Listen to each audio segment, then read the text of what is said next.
Well, I enlisted in '66 and I went into the Air Force and I pursued an aircraft maintenance technology, basically aircraft mechanic uh, career line, and went to various technical schools in Ohio, I mean in Texas and Chinook Air Force Base in Illinois.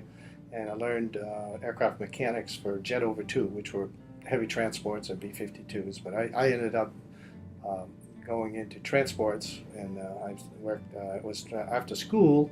I went to I was stationed at Dover Air Force Base in Delaware on C-141 Starlifters, Lockheed C-141 Starlifters, and I worked on a ground crew, maintenance ground crew. We were assigned a specific aircraft that whenever the aircraft left, we were off until it came back. And if you had a good airplane, you could be off 3, 4 days, 5 days, because they basically were shuttling back and forth to Vietnam. After about a year and 3, 4 months, it would have been in '68, the Air Force was building up the rescue services, and helicopters were becoming much more used for rescues in Vietnam.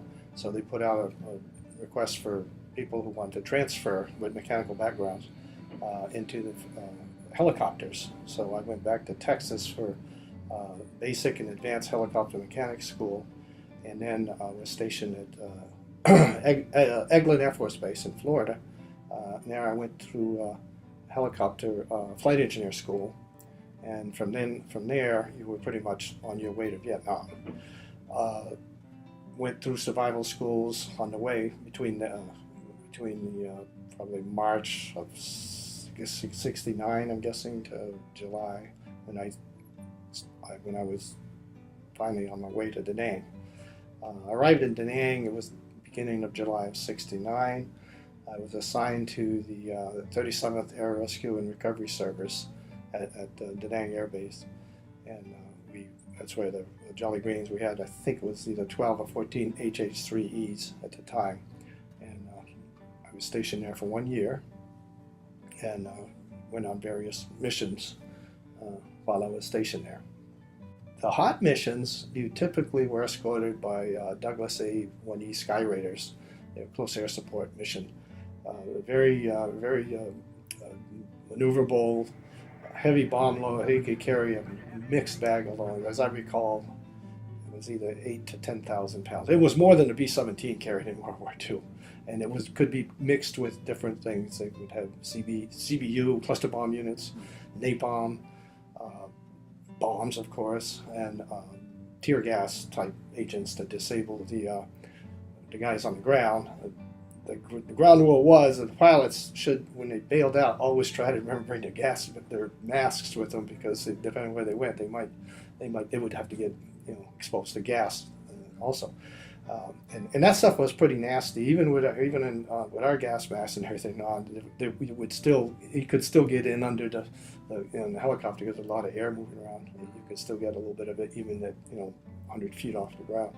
General Ramsey was the division commander of the commanding general, actually, of the 23rd Infantry, which is better known as the Americal Division, and his job was to go out and visit all the fire bases and meet with all the management types of generals, I mean the colonels in charge, and go over tactics and have discussions on things.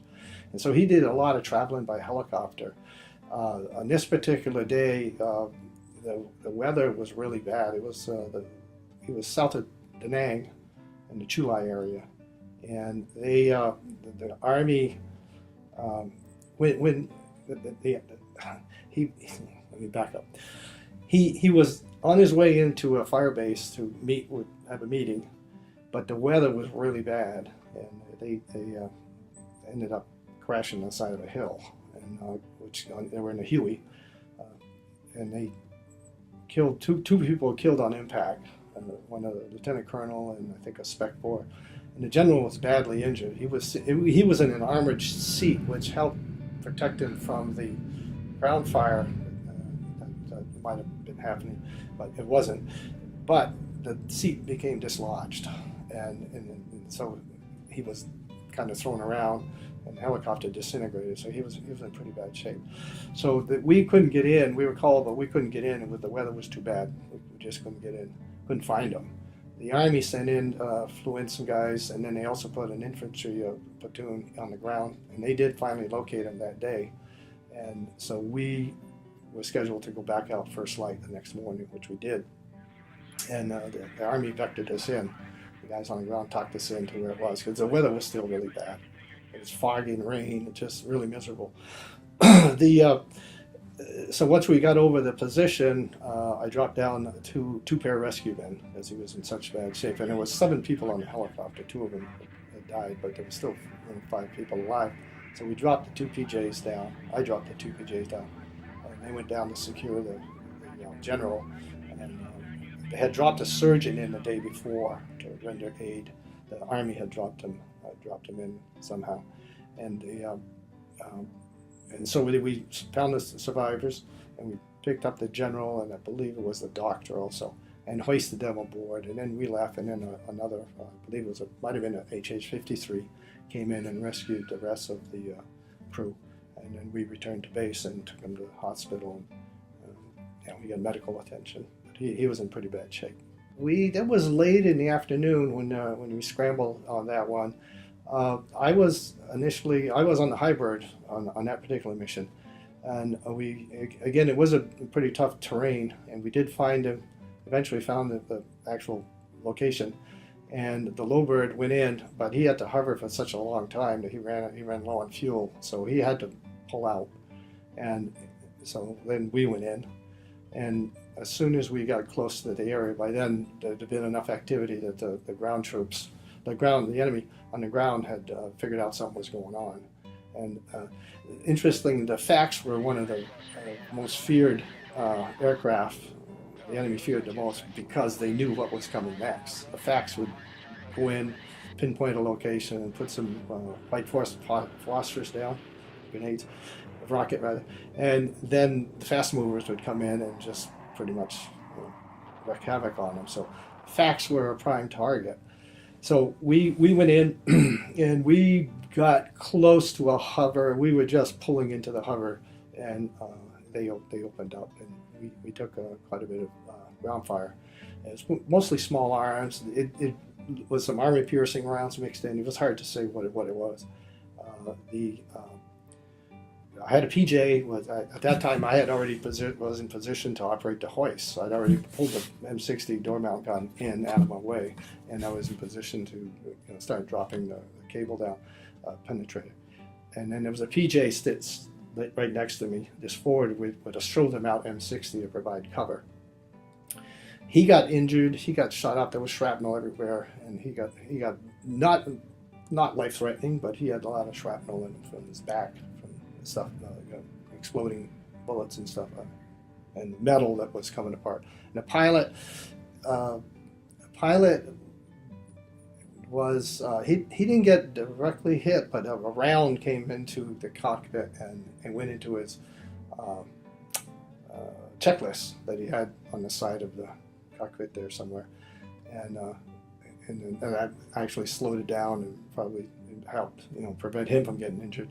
I ran into him at a Jolly Green event at Dayton Air Force Museum, or the National Air Force Museum in Dayton, Ohio, back in 2010, and he had brought the checklist with him, and it was interesting. We talked about it, and you could still smell of gunpowder, cordial, whatever, the stuff that's in the cartridge there. And so we immediately pulled out because we lost an engine, and one of our hydraulic systems, it was a landing gear system. And we took off, headed back to Da Nang, and we were on single engine, which was a struggle because these helicopters were a little bit underpowered with 2 engines, so one engine was even more of a challenge. But we weren't too far away from Da Nang, maybe 30, 40 miles, so we were able to make it back. Landing gear couldn't come down, and the design of the Jolly Green is an amphibious hull, so you can't really land it without the gear down because it would tip over.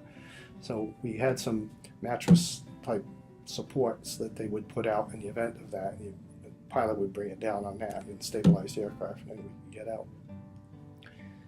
There was three people injured on that one. Both two PJs on that mission also. They both were awarded Purple Hearts, and one of them got a DFC with one Oak Leaf cluster, so he'd had a few other missions. And the pilot received a Silver Star, and I was awarded a DFC for providing protective cover and fire for the crew. So that was a pretty exciting mission.